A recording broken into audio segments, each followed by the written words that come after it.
আপনি যখন রেশন দোকানে রেশন নিতে যান অনেকক্ষণ দাঁড়াতে হয়, অনেক সময় চাল নেই ফিরে আসতে হয়। এখন থেকে আমরা ঠিক করেছি আমাদের সরকার আবার জিতলে মে মাস থেকে আপনাদের রেশন দোকানে যেতে হবে না। 3 দিনের জন্য বাংলাদেশে গিয়েছিলেন, ওখানে গিয়েও দাঙ্গা লাগিয়ে দিয়ে এসছেন। আগে নিজেকে সামলান।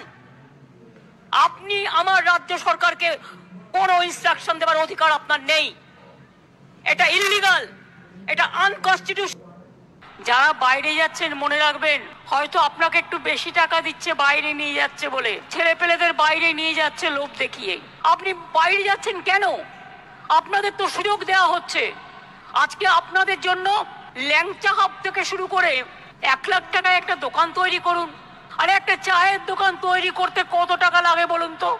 কিছু চা, কিছু বিস্কুট, কিছু ঘুগনি, কিছু পাউরুটি, কিছু চপ বানিয়ে দিলেন, 3-4 জন কর্মচারী রাখলেন, দেখুন দোকানটা দাবিয়ে চলছে।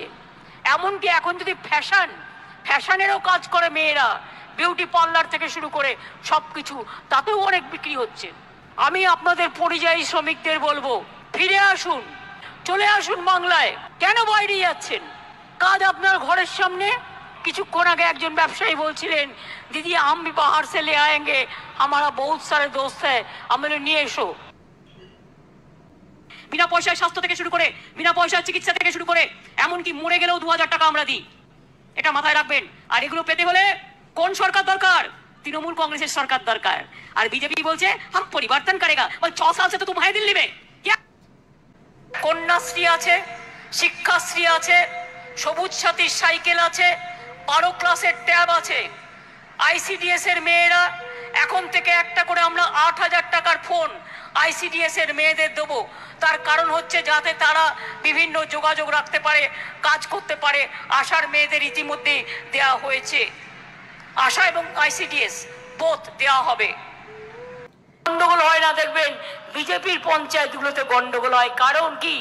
তার কারণ তারা লুটে পুটে খায় আর মানুষকে ধরে ধরে ঠ্যাঙায়। এটা হচ্ছে ওদের কাজ। দিদি তো চলে যাবে, দিদি যাবে না, দিদি থাকবে। তুমি জেনে রেখে দিও মোদি বাবু, তুমি যাবে আগামী দিন। দিদিকে এক্স বলার জায়গা নেই, ওটা দিদির স্বেচ্ছা মৃত্যু, বিশ্বের স্বেচ্ছা মৃত্যুর মতো। তোমাকে তো এক্স কাল আমরা করবই, বাংলা জিতে দিল্লিতে ঝাঁপাবো এবং তারপরে দেশ থেকে তোমাকে কি করে বিদায় করতে হয় রাজনৈতিকভাবে সেটা আমরা দেখব। বাংলা নেবে এত সস্তা, ছেলের হাতের মোয়া।